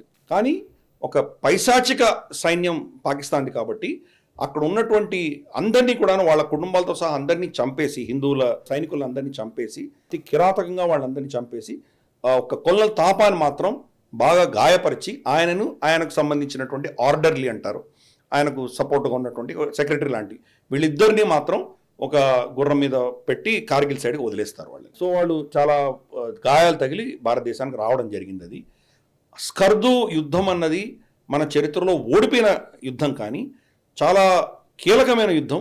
6 నెలల పాటు వీళ్ళని ఎలా ఆపగలిగారు అన్నది ఒక పెద్ద గొప్ప విషయం. అది ఈ యొక్క యుద్ధానికి సంబంధించి ఆయన చేసినటువంటి వీరోచితమైనటువంటి పోరాటం కావచ్చు, ఆయన చేసినటువంటి ఏదో స్టాండ్ ఆఫ్ చేయగలిగారో దానికి ఆయనకి 2వ most highest military award Mahavir చక్ర ఆయనకి ఇవ్వడం జరిగింది. అది తర్వాత ఆయన ఆర్మీలో 57లో ఇండియన్ ఆర్మీలో ఆయన ప్రమోషన్ అయ్యి ఫైనల్గా 1960లో ఆయన రిటైర్ అయ్యారు. 1960లో రిటైర్ అయ్యారు బ్రిగేడియర్గా. కానీ ఈ యొక్క స్కర్దు యుద్ధం అన్నది మనం ఎవరు చరిత్ర పుటాల్లో ఎవరు చెప్పరు, దాని గురించి కంప్లీట్గా మర్చిపోయాం మనం. ఇప్పటికి కూడా అక్కడ స్కర్దు ప్రాంతంలో ఉన్నటువంటి గ్రామాలలో ఒక ఆనవాయితీ ఉన్నది. ఠగ్ అంటారు, అంటే మన నాన్ లాంటిదే గట్టిగా ఉన్నటువంటి రొట్టెలు. వాళ్ళ ఇళ్లలో వాళ్ళు తినేదానికంటే కూడా 4-5 ఎక్కువ చేసి పెట్టుకుంటారట స్త్రీలు. ఎందుకంటే భారత సైన్యం మళ్ళీ వస్తుందేమో, వాళ్ళు ఆకలిగా ఉండకూడదు అని చెప్పి వీళ్ళు రొట్టెలు చేసి పెట్టుకుంటారు అని చెప్పేసి మనకు కొంతమంది ఆ ప్రాంతానికి చెందిన వాళ్ళు చెప్తున్నారు. అంటే ఎప్పుడైనా వచ్చి వాళ్ళని ఈ పాకిస్తానీ రాక్షసుల నుంచి విముక్తి ఇస్తారేమో భారత సైన్యం అని ఇప్పుడు కూడా వెయిట్ చేస్తున్నారట వాళ్ళు. అటువంటి ప్రాంతం అది. ఈ యొక్క యుద్ధం, దీనికి కంప్లీట్ డిస్క్రిప్షన్, ఎంత వీరోచితంగా మన వాళ్ళు పోరాటం చేశారు, ఎలా మనం ఫైనల్గా వాళ్ళు కిరాతకంగా చంపారు, ఈ గాథ అంతా కూడాను జమ్మూలో ఉన్నటువంటి వార్ మెమోరియల్, జమ్మూ సిటీలో ఉన్నటువంటి వార్ మెమోరియల్ బహు కిలా ఉన్నది, అక్కడ ఈ యొక్క వార్ మెమోరియల్ ఉన్నది. భారతదేశంలో ఇంతవరకు ఉన్నటువంటి పరమవీర్ చక్ర, మహావీర్ చక్ర వీళ్ళందరివి కూడాను అక్కడ గాథలు రాసుంటాయి. పరమవీర్ చక్ర వాళ్ళ బస్ట్స్ అన్నీ కూడా గోడ నుంచి బయటకు వస్తుంటాయి. మేజర్ యుద్ధాలన్నీ కూడా దానిలో రచించబడి ఉన్నాయి, అక్కడ రాసున్నాయి. అక్కడ దాంట్లో ఈ స్కర్దు యుద్ధం గురించి స్పెషల్గా ఒక మొత్తం పలక మొత్తం ఉన్నది. దేశంలో అందరూ అర్థం చేసుకోవాలి, ఇటువంటి వీరోచితమైన పోరాటంలో కొన్ని గెలిచాం, కొన్ని ఓడిపోయాం. ఓడిపోయినంత మాత్రాన మనలో వీరత్వం లేదని కాదు. గతసారి మనం శైతాన్ సింగ్ గురించి మనం చర్చించుకున్నాం. ఆయన చనిపోయారు, కానీ ఎంతో వీరోచితంగా పోరాడి చనిపోయారు ఆయన. అలాగే కొల్లల తాప ఆయన బతికొచ్చారు, కానీ చాలా వీరోచితంగా పోరాడారు. అప్పుడున్నటువంటి ముస్లిం సైనికులు, ఆయన సొంత బటాలియన్లో ఉన్నటువంటి ముస్లిం సైనికులు విద్రోహం చేసి ఆయనకు వ్యతిరేకంగా చేయడంతో అటువంటి పరిస్థితులు ఆయనకు ఏర్పడ్డాయి. అస్కర్దు మనం ఎప్పుడో మళ్ళీ వెనక్కు తీసుకోవాలి. అది గిల్గిట్ బాల్తిస్తాన్ ఈ ప్రాంతానికి సంబంధించింది. బాల్తిస్తాన్ యొక్క క్యాపిటల్ అని అనుకోవచ్చు మనం దాన్ని. చాలా క్రూషియల్ మనకు. ఈరోజు చైనా అక్కడ ఎయిర్ ఫోర్స్ బేస్ పెట్టుకుంటున్నది. మనం దాన్ని ఎప్పుడైతే కబ్జా చేసుకుంటామో అప్పుడు చైనా పాకిస్తాన్ మధ్యలో ఉన్నటువంటి ఈ దారి మొత్తం కట్ చేయగలిగిన వాళ్ళం అవుతాం మనము. అక్కడే మనం డెమాన్స్ట్రేషన్స్ చూసాం గత సంవత్సరం. ఆర్ పార్ కోల్దో, కార్గిల్ రాస్తా కోల్దో అని చెప్పేసి స్కర్దులో నినాదాలు వినిపించాయి మనకు. కాబట్టి భారత సైన్యం మొట్టమొదటిసారి ఫస్ట్ టార్గెట్ మనం అక్కడ పిఓజేకేలో ఏమైనా చేయాలి అంటే కనుక, గిల్గిట్ బాల్తిస్తాన్లో చేయాలంటే స్కర్దు మీద మనం ఫస్ట్ టార్గెట్ పెట్టాలి. కోరుకుందాం ఫ్యూచర్లో అది మళ్ళీ మన అధీనంలో వస్తుందని మనం కోరుకుందాం. కొల్లల తాపా గారి బలిదానము, ఆయనతో పాటు ఉన్నటువంటి సైనికుల బలిదానం వృధా పోకూడదు. దానికి ఎప్పుడో ఒకప్పుడు మాత్రం వాళ్ళకి శాంతి చేకూరే దిశగా దాన్ని మళ్ళీ మనం రీక్యాప్చర్ చేయాలని మనం కోరుకుందాం. కరెక్ట్ సార్, మీరు అన్నట్టు కనుక మనం ఫస్ట్ దాన్ని కనుక రీక్యాప్చర్ చేసుకోగలిగితే అదే మనం ఆయనకి ఇచ్చే నివాళి అనుకోవాలి. ఎందుకంటే అంతకంటే ఇంకా ఎవ్వరు ఏమీ చేయలేరు. ఆయనని గుర్తుపెట్టుకోవడం, ఇలాంటివి వచ్చినప్పుడు ఆయన స్మరించుకోవడం, పిఓజేకేలో ఫస్ట్ దాన్ని తీసుకోవడం తప్ప. మనం మామూలుగా ఇండియన్ కంపెనీస్, డిఫెన్స్ కంపెనీస్ గురించి మనం ఇప్పటివరకు చర్చిస్తూ వస్తున్న వాటిల్లో మనం మోస్ట్లీ ఇండియన్ కంపెనీస్ గురించే మాట్లాడుతూ వస్తున్నాం. కానీ ఫస్ట్ టైం మనం ఒక జాయింట్ వెంచర్ గురించి ఈరోజు మాట్లాడుకోబోతున్నాం, జిందాల్ థారస్ అని. ఈ కంపెనీ రీసెంట్లీ వాళ్ళకు ఒక వెరీ బిగ్ కాంట్రాక్ట్ వచ్చింది, that to from Indian army. మన ఆర్మీ కొన్నేళ్ల నుంచి ఏదైతే వాళ్ళ వెపన్ అప్గ్రేడ్ చేసుకోవాలి అనుకుంటుందో దాంట్లో 2 కంపెనీస్కి వచ్చాయి. అందులో ఒకటి జిందాల్ థారస్కి వచ్చింది, T9. సో ఇది మనం ఈ కంపెనీ స్పెషాలిటీ ఏంటంటే సార్, మనం మామూలుగా గన్స్ చూసుకున్నట్టయితే మామూలుగా అందరికీ తెలిసిందే, మనం గన్ అంటే కనుక మనం ఐదర్ అమెరికా నుంచి తెచ్చుకుంటాం అనుకుంటాం, లేకపోతే యూరోప్లోని జర్మనీనో లేకపోతే ఇటలీనో అనుకుంటాం, లేకపోతే ఇజ్రాయెల్ ఆర్ రష్యా. కానీ ఇది మనం బ్రెజిలియన్ కంపెనీ నుంచి తీసుకున్నాం, జిందాల్ టారస్. ఇది ఒక Indian Brazilian company joint venture ఇది. సో మన డైవర్సిఫికేషన్లో పార్ట్ అనుకోవచ్చా సార్ ఇది? అంటే మనకు టారస్ ఆర్మాస్ అని చెప్పేసి ఒక బ్రెజిలియన్ కంపెనీ, రమారమి రెండవ ప్రపంచ యుద్ధం కంటే ముందరే ఇది 1939లో ఎప్పుడో ఎస్టాబ్లిష్ చేశారు. రమారమి 80 ఏళ్ల పైబడి చరిత్ర దానికి ఉన్నది. మంచి నైపుణ్యం ఉన్నటువంటి కంపెనీ. మనం చాలా కాలంగా డైవర్సిఫికేషన్ చేస్తూనే ఉన్నాం మనం. కాకపోతే ఎక్కువ శాతం మనం రష్యా నుంచి కొనుక్కున్నాం. గతంలో సోవియట్ యూనియన్, తర్వాత రష్యా నుంచి కొనుక్కోవడం అనేది మ్యాక్సిమం చేసాం మనం. వెస్ట్ నుంచి మనం ఎందుకు తీసుకోలేదంటే వాళ్ళు మన శత్రువులకి వాళ్ళకి ఎక్కువ సహాయం చేశారు కాబట్టి. ఫర్ ఇన్స్టెన్స్ పాకిస్తాన్కి ఎక్కువ సహాయం చేశారు కాబట్టి మనం వాళ్ళ దగ్గర ఎక్కువగా కొనుక్కోలేదు. స్ట్రాటజిక్గా వాళ్ళ మీద డిపెండెన్సీ మనకు వాళ్ళ నిర్భరత పెరిగిందంటే వాళ్ళ అధీనంలోకి వెళ్ళిపోకుండా ఉండాలని మనం ఇతరత్ర ఎక్కడెక్కడ దొరికితే అక్కడికి వెళ్ళాం మనం. ఫర్ ఇన్స్టెన్స్ ఫ్రాన్స్ నుంచి కొన్ని తెచ్చుకున్నాం, అలాగే జర్మనీ నుంచి కొన్ని ఇంజిన్స్ టెక్నాలజీ అవి తెచ్చుకున్నాం, మనకి యూకే నుంచి కొనుక్కున్నాం మనం, అలాగే ఇటలీ నుంచి కొన్నాం మనం, ఇజ్రాయెల్ నుంచి సరే కొన్నాం మనం, కొరియా నుంచి కొన్నాం మనం. ఫర్ ఇన్స్టెన్స్ K9 లాంటి వజ్రా మనం ఏదైతే వాడుతున్నామో, హౌవిట్జర్ గన్స్ స్పెయిన్లో కొన్నాం. ఇట్లా చాలా డైవర్సిఫై చేసుకున్నాం మనం. టర్కీ నుంచి కూడా కొన్నాం మనం. ఇన్ఫ్యాక్ట్ టర్కీ నుంచి ఒక మేజర్ నేవల్ షిప్ ఒకటి ఆర్డర్ చేసాము. ఈ ఎర్డోగాన్ చేసిన పిచ్చి వ్యవహారాలతో దాన్ని క్యాన్సిల్ కూడా చేసుకున్నాం మనం. సో ఇటువంటి మనం చాలా దేశాల నుంచి మనం కొనుక్కున్నాం, స్ప్రెడ్ చేసుకున్నాం.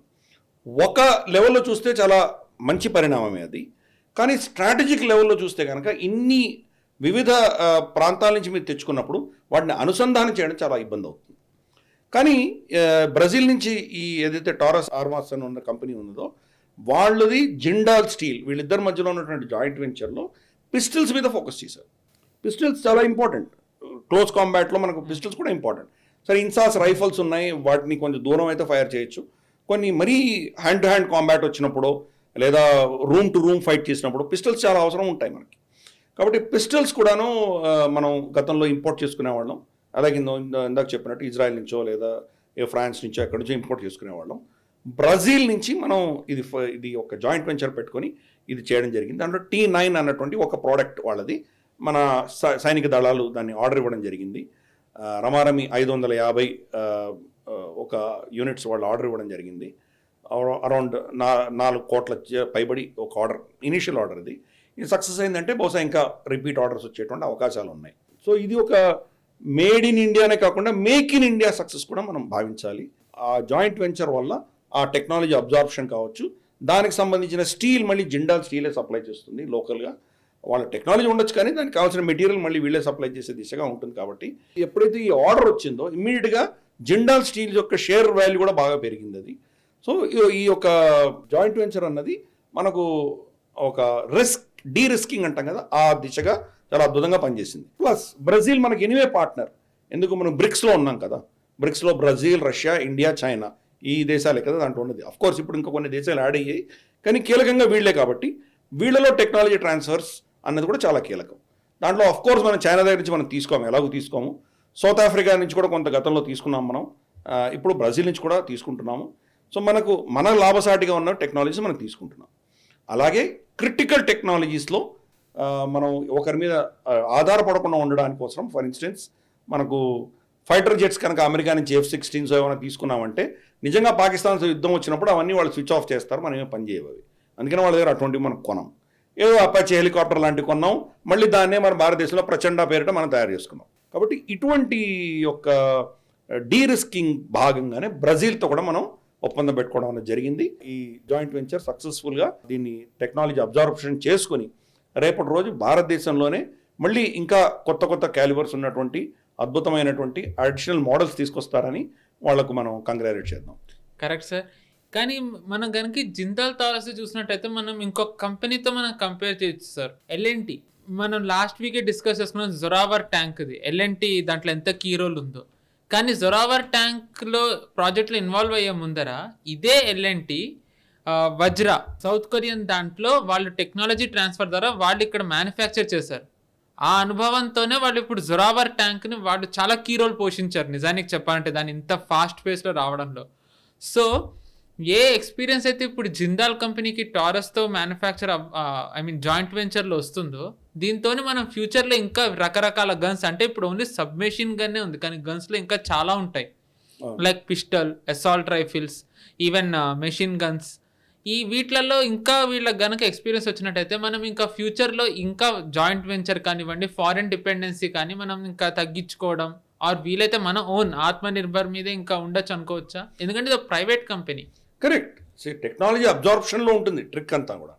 టెక్నాలజీ ఒకసారి అబ్జార్బ్ అయిన తర్వాత దాన్ని తయారు చేయగలిగిన ఇంజనీర్సు, టెక్నీషియన్స్, సైంటిస్టులు, డిజైనర్సు వీళ్ళందరూ మనవాళ్లే కాబట్టి రేపటి రోజు వాళ్ళని ఇంకేదో పేరిట వాళ్ళని అసెంబ్లీ చేసి మనమే తయారు చేయొచ్చు. ఇటువంటి మనం చేయొచ్చు. ఫర్ ఇన్స్టెన్స్ మనకు ఈవెన్ సివిలియన్ ఏరియాస్లో చూద్దాం. For instance Tata Nano, Ratan Tata ఆయన తీసుకొచ్చినప్పుడు ఆయన కార్ అయితే ఇన్వెంట్ చేయలేదు కదా, దాంట్లో ఎలా ఉంటుంది డిజైన్ ఎవరో ఎక్కడో చేసిన వాళ్ళని తీసుకొచ్చారు ఆయన. సో ప్రతి కాంపనెంట్కి సంబంధించినటువంటి నైపుణ్యత ఉన్నటువంటి వాళ్ళందరినీ తీసుకొచ్చి భారతదేశంలోనే మొత్తం కాంపనెంట్స్ తయారు చేసి 100% రబ్బర్ బీడింగ్తో సహా కంప్లీట్ భారతదేశంలో తయారు చేసినటువంటి నానో కార్ ఆయన తీసుకొచ్చారు. కానీ దాని వెనకాల ఇంటర్నేషనల్గా ఆ మెటీరియల్ సంబంధించిన నైపుణ్యం ఉన్న వాళ్ళనే తీసుకొచ్చారు ఆయన. కాబట్టి అలాగే ఇక్కడ కూడా మనకి ఈ యొక్క మనకు బ్రెజిలియన్ కంపెనీ కావచ్చు, కొరియన్ కావచ్చు, ఇజ్రాయలీ కంపెనీ కావచ్చు, వాళ్ళు మనకు కొంత టెక్నాలజీ ఇస్తారు, కొంత వాళ్ళు పెట్టుకుంటారు. అంటే కంప్లీట్ మనకి ఇస్తే వాళ్ళ కంట్రోల్ పోతుంది కదా. వాళ్ళు ఎంతవరకు ఇచ్చారో అంతవరకు అబ్జర్వ్ చేసుకొని మిగతాది మనం ఏదో రివర్స్ ఇంజనీరింగ్ అయినా చేసుకుంటాము, లేదా మనమే స్వయంగా దాన్ని డెవలప్ చేసుకొని మనం దాన్ని ప్రత్యామ్నాయాలు తీసుకొచ్చే ప్రయత్నం మనం చేస్తాం. అందుకనే మేక్ ఇన్ ఇండియా నుంచి మేడ్ ఇన్ ఇండియాకి వెళ్తాం మనం. మేక్ ఇన్ ఇండియా కూడా అందుకనే మోదీ గారు దాన్ని ఎంకరేజ్ చేస్తున్నారు. మేక్ ఇన్ ఇండియా ఈ జాయింట్ వెంచర్స్ అనేవి మనకు అందుకనే కీలకం. టెక్నాలజీ అబ్జార్ప్షన్ అనేది మనకు చాలా క్రూషియల్. ఫర్ ఇన్స్టెన్స్ ఇప్పుడు ఫాక్స్ సివిలియన్ ఏరియాలో ఫాక్స్కాన్ వచ్చింది. ఫాక్స్కాన్ రావడం వల్ల చైనాలో యాన్సిలరీ యూనిట్స్, దానికి సంబంధించినటువంటి టెక్నాలజీకి సంబంధించినవి ఎన్నో వందల కంపెనీలు వచ్చాయి అక్కడ. ఆ టెక్నాలజీని వాళ్ళు బాగా అబ్జర్వ్ చేసుకున్నారు. రేపటి రోజు దాన్ని టెక్నాలజీ దానికి అర్థమైన వాళ్ళు చాలామంది ఉన్నారు కదా. ఫాక్స్కాన్ అక్కడి నుంచి వెళ్ళిపోయినా వీళ్ళందరూ మళ్ళీ హోవాయిలోనో ఇంకా దేంట్లోనో వైవోలోనో జాయోమీలోనో వాళ్ళు పనిచేస్తారు. వాళ్ళు కొత్త కొత్త ప్రోడక్ట్స్ తీసుకురాగలరు. కాబట్టి ఆ టెక్నాలజీ అబ్జార్ప్షన్ అనేది చాలా క్రూషియల్. అన్ఫార్చునేట్లీ మనకు గతంలో అన్ని ఇంపోర్ట్ చేసుకునేవాళ్ళం డిఫెన్స్లో. ఇప్పుడు దాన్ని మనం ఇంపోర్ట్ నుంచి first step make in India step మనం వెళ్తున్నాం. Make in India step success అయిందంటే దాన్ని క్రమేపీ మేడ్ ఇన్ ఇండియా స్టెప్కి తీసుకెళ్తాం. టిపికల్ ఎగ్జాంపుల్ బ్రహ్మోస్ వచ్చినప్పుడు మనం నిజంగా ఏం చేయలేదు, మొత్తం అంతా రష్యా నుంచి వచ్చి అసెంబ్లీ చేసేవాళ్ళం. తర్వాత క్రమేపీ దాన్ని ఒకటొకటి ఒక్కొక్క కాంపోనెంట్ మనం ఇండియనైజ్ చేసుకుంటూ వెళ్ళాం. ఈరోజు లేటెస్ట్ దాన్ని ఫ్యూయల్ని మనం ఇండియనైజ్ చేసాం. అంటే దాంట్లో ఉన్నటువంటి ఇంధనం ఫ్యూయల్ కూడా మనం రష్యా నుంచి తెచ్చుకునేవాళ్ళం. దాని కెమికల్ కాంబినేషన్ ఏంటి అవన్నీ ఇప్పుడు మనం అబ్జర్వ్ చేసుకొని భారతదేశంలో తయారు చేస్తున్నాం. వీటిలో అన్నింటిలో కూడా చాలా క్రూషియల్ మెటలర్జీ ఉంటుంది. దాంట్లో ఎటువంటి మెటీరియల్ పెట్టారు, అంత హీట్కి రెసిస్టెన్స్ మెటీరియల్ ఎట్లా, లైట్ మెటీరియల్ ఎలా, దీని మీద బాగా రీసెర్చ్ మనం భారతదేశంలో మనం చేసాం. మనం ఇంకా చేస్తున్నాం, అబ్జర్వ్ చేసుకుంటున్నాం. భారతరత్న ఏపీజే అబ్దుల్ కలాం గారు ఉన్నప్పుడు లైట్ మెటీరియల్ తయారు చేయడంలో ఆయన చాలా ఫోకస్ పెట్టారు. దాంట్లో వచ్చిన ప్రోడక్ట్సే జైపూర్ ఫుట్, మనకు వికలాంగులకి ఫుట్ చాలా లైట్ కలర్ మెటీరియల్తో చేసేటువంటి ప్రాజెక్ట్ ఆయన తీసుకొచ్చారు. కాబట్టి దీంట్లో నుంచి సివిలియన్ స్పిన్ ఆఫ్స్ కూడా వస్తాయి. కాబట్టి ఈ టెక్నికల్ అబ్జార్ప్షన్ దృష్ట్యా జిండాల్ స్టీల్ తర్వాత టారస్, అరమాస్ వీళ్ళ యొక్క టెక్నాలజీ కనుక మనం నిజంగా అబ్జర్వ్ చేయగలిగితే తప్పకుండా రేపటి రోజు మనం మన దేశంలోనే అద్భుతమైనటువంటి ఆవిష్కరణ చేయగలం. Correct sir. Make in India ఫేజ్లో ఉన్న జిందాల్ త్వరలోనే మేడ్ ఇన్ ఇండియా ఫేజ్లో కూడా రావాలని చెప్పి మనం కోరుకుందాం. నెక్స్ట్ మేడ్ ఇన్ ఇండియా ఒక వెపన్ పినాకా. నిజానికి చెప్పాలంటే ఇండియన్ ఎక్స్పోర్ట్స్ దాంట్లో ఇండియన్ డిఫెన్స్ ఎక్స్పోర్ట్లు ఇంకా చెప్పాలంటే పినాకా అనేది ఇప్పుడు చాలా టాక్ ఆఫ్ ద టౌన్ అనాలి. ఎందుకంటే మామూలుగా ఇండియా అనేది వార్ టౌన్ కంట్రీకి నిజానికి వెపన్ ఇవ్వము ఆర్ అలాంటి నేచర్ మనది కాదు అని అంటారు. కానీ కరెంట్లీ వార్ మిడ్లో ఉన్న అర్మేనియాకి మనం పినాకా ఇచ్చాం. చాలా కంట్రీస్ ఇప్పుడు పినాకా మనం తీసుకోవడానికి ఇంట్రెస్ట్ చూపిస్తున్నాయి. ఈ multi barrel rocket launcher speciality ఏంటి సార్? అంటే ఇది ఆల్రెడీ మనం మామూలుగా ఎప్పటివరకు ఏవైతే మనం ఎక్స్పోర్ట్ చేస్తూ వస్తున్నామో, ఎక్స్పోర్ట్ చేయాలనుకుంటున్నామో లైక్ తేజస్, ఇవి వార్లో ఎక్కడ పార్టిసిపేట్ చేయలే. కానీ పినాకా వార్ చూసింది, రిజల్ట్ ఇచ్చింది, అదే కార్గిల్ వార్. సో ఇది ఎంత పాతదో మనం ఆల్రెడీ దీన్ని బట్టే తెలుసు, 25 years. సో ఈ పినాకా స్పెషాలిటీ ఏంటి సార్? పినాకా పేరే మల్టీ బ్యారెల్ రాకెట్ లాంచర్. అంటే ఒకటేసారి 72 మిసైల్స్ని 44 secondsలో ఫైర్ చేయగలం. సో అవి డిఫరెంట్ ప్లాట్ఫామ్స్లో ఉంటాయి.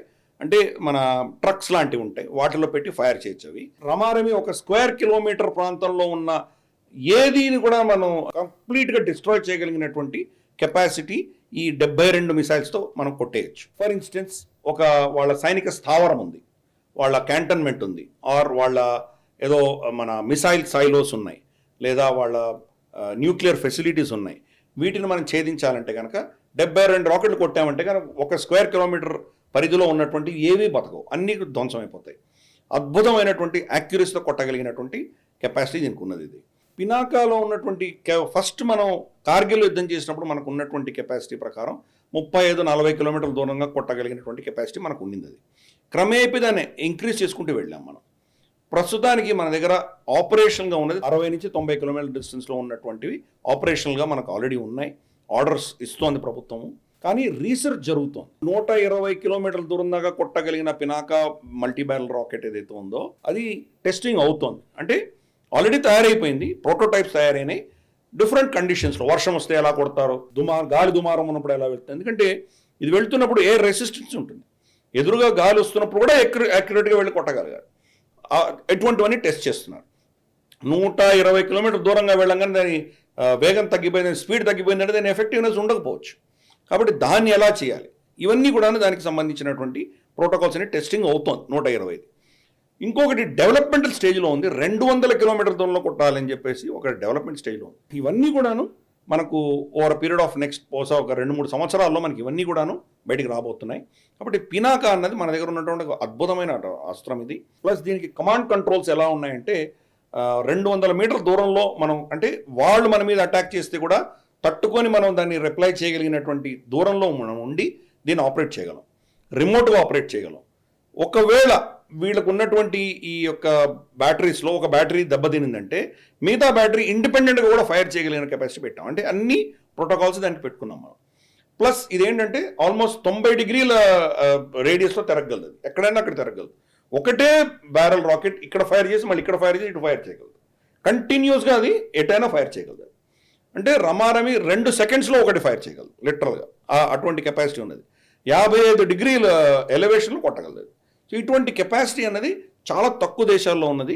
అందుకని అర్మేనియా దీని మీద మన దగ్గర కొనుక్కోవడం జరిగింది. ఇండోనేషియా, నైజీరియా వాళ్ళందరూ కొనాలని ప్రయత్నాలు చేస్తున్నారు వాళ్ళు. దీంట్లో మనం ఎన్హాన్స్మెంట్స్లో ఏం చేసామంటే మిడ్ ఎయిర్ నావిగేషన్లో కొంత మనం దీన్ని నావిగేట్ చేయడానికి కూడా, అంటే బేసిక్గా బ్యాలిస్టిక్ మిసైల్ ఇక్కడి నుంచి ఫైర్ చేసామంటే అది అక్కడ వెళ్ళి పడుతుంది అంతే. అంత వేగంగా వెళ్తుంది కాబట్టి దాన్ని ఏం మెనూవర్ చేయలేం. కానీ మనం డిస్టెన్స్ పెంచే కొద్దీ బహుశా మనం దాన్ని మెనూవర్ చేయవలసిన ఆవశ్యకత రావచ్చు మనం. ఫర్ ఇన్స్టెన్స్ గాలి లేదా ఇతరత్ర ఫ్యాక్టర్స్ తోటి అది కనుక డీవియేట్ అయిందంటే, లేదా మనం అనుకున్న టార్గెట్ కొంచెం దూరం వెళ్ళిందంటే బహుశా దాన్ని కోర్స్ కరెక్ట్ చేయాల్సి వస్తుంది. కాబట్టి దాని దృష్ట్యా కొన్ని రీసెర్చ్ జరుగుతోంది. అది ఆల్రెడీ 90 కిలోమీటర్స్ వెళ్ళే దాంట్లో కొంత ఆల్రెడీ మనం ఎక్స్పెరిమెంట్ చేసాం మనం. అల్టిమేట్గా అక్కడికి వెళ్ళిన తర్వాత అది ఎఫెక్టివ్నెస్ అన్న దాంట్లో మళ్ళీ దాంట్లో కొన్ని వెరైటీస్ ఉన్నాయి.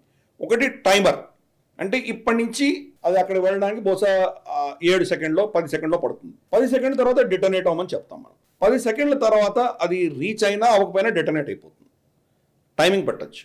దానివల్ల కొన్ని అడ్వాంటేజెస్ ఉన్నాయి, డిసడ్వాంటేజెస్ ఉన్నాయి. రెండవది ఆన్ ఇంపాక్ట్, అది తగలంగానే డిటోనేట్ అవ్వమని దానికి ఒక టెక్నాలజీ పెడతాం. అటువంటివి ఉంటాయి. అది అందరికి తెలిసిందే, మిసైల్ పడంగానే ఆ ఇంపాక్ట్కి అది లోపల వెళ్ళి ట్రిగర్ కొడుతుంది, దానికి స్పార్క్ వస్తుంది, అని పేలిపోతుంది. అది దాని యొక్క మెటీరియల్, ఫిసైల్ మెటీరియల్ ఏదైతే ఉంటుందో అది పేలిపోతుంది.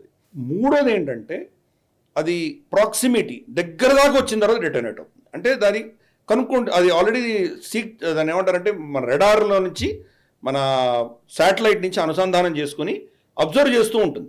నేను పలానా స్పాట్కి వెళ్ళి కొట్టాలి, న్యూక్లియర్ ఇన్స్టలేషన్ ఆర్ ఏదో వాళ్ళ వెపన్ సైలో ఉంది, దాని దగ్గర దాకా వెళ్ళినప్పుడు 100 మీటర్ల దూరంలో డిటోనేట్ అవ్వాలి, లేదా 50 మీటర్ల దూరంలో డిటోనేట్ అవ్వాలి. అంటే దాని ఇంపాక్ట్ అవ్వక ముందరే డిటోనేట్ అవుతుంది. ఇన్ఫ్యాక్ట్ ఇంపాక్ట్ అయిన తర్వాత డిటోనేషన్ కంటే కూడా దాని దగ్గరగా వచ్చే డిటోనేట్ అయితే కానీ ఇంకా విపరీతమైనటువంటి బీభత్సం సృష్టించవచ్చు. కాబట్టి ఈ టెక్నాలజీస్ అన్నీ కూడా పినాకాలో ఉన్నాయి. అంటే ఆన్ ఇంపాక్ట్ కావచ్చు, లేదా ప్రాక్సిమిటీ కావచ్చు, లేదా టైమర్ కావచ్చు, ఇవన్నీ కూడా టెక్నాలజీస్ దాంట్లో పినాకాలో ఉన్నాయి. కాబట్టి మనం ఎలా కావాలంటే అలా యూజ్ చేసుకోవచ్చు. కాబట్టి ఇది చాలా అద్భుతమైనటువంటి వెపన్ మన దగ్గర ఉన్నది. అది రాబోయే రోజుల్లో మనం దీన్ని 200 కిలోమీటర్స్ తర్వాత ఇంకా దాన్ని ఇంక్రీజ్ చేయగలిగామంటే లిటరల్గా చూస్తే కనుక మనం మన సరిహద్దులో కూర్చొని ఆఫ్ఘాన్ బార్డర్ దాకా కొట్టచ్చు మనం. పాకిస్తాన్ లిటరల్గా మన చేతిలో, పినాక చేతిలోనే ఉంది, అంత దూరం కూడా వెళ్ళక్కర్లేదు. బ్రహ్మోస్ గిమ్మోస్ చాలా దూరం, పినాకనే కొట్టేయచ్చు మనం. కాబట్టి ఆ కెపాసిటీ మన దగ్గర ఉన్నది. ఇది ఇట్స్ ప్రైడ్ ఆఫ్ భారత్.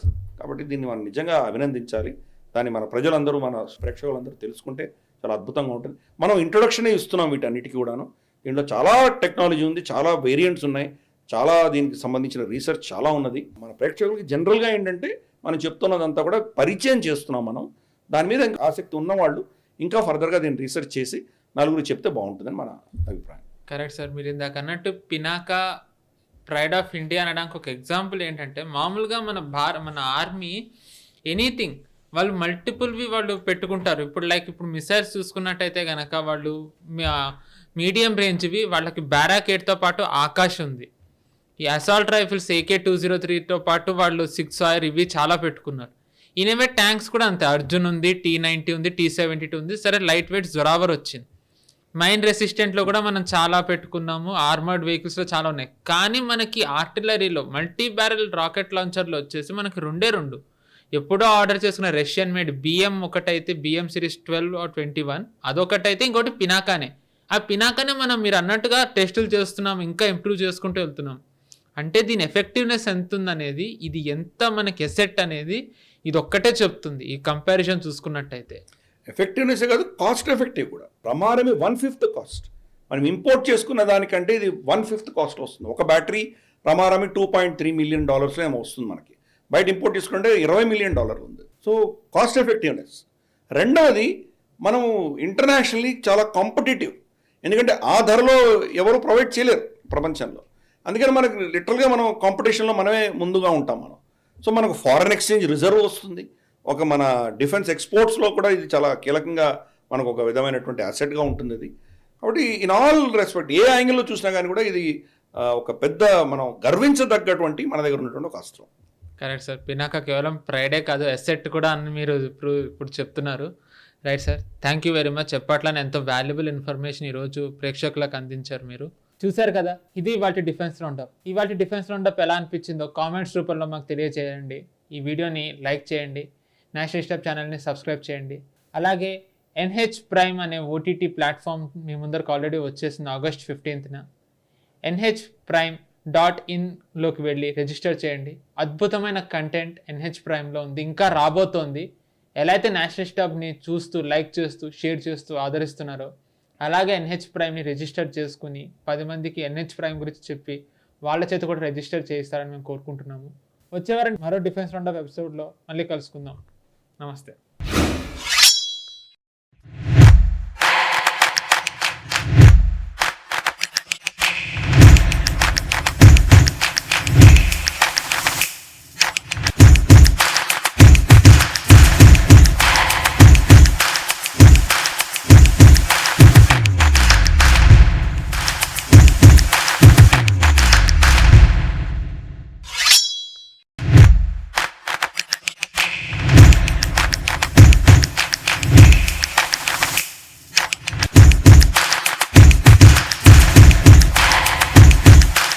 ఈ వీడియో మీకు నచ్చినట్టయితే లైక్ చేయండి, 10 మందికి షేర్ చేయండి. అలాగే కామెంట్ల రూపంలో మీ అభిప్రాయాలను మాతో పంచుకోండి. Nationalist hub group of channels ను సబ్స్క్రైబ్ చేసుకుని తెలుగునాట జాతీయవాద జర్నలిజాన్ని ప్రోత్సహించండి. ఈ వీడియో కింద ఉన్న బెల్ ఐకాన్ పై క్లిక్ చేయడం మర్చిపోవద్దు.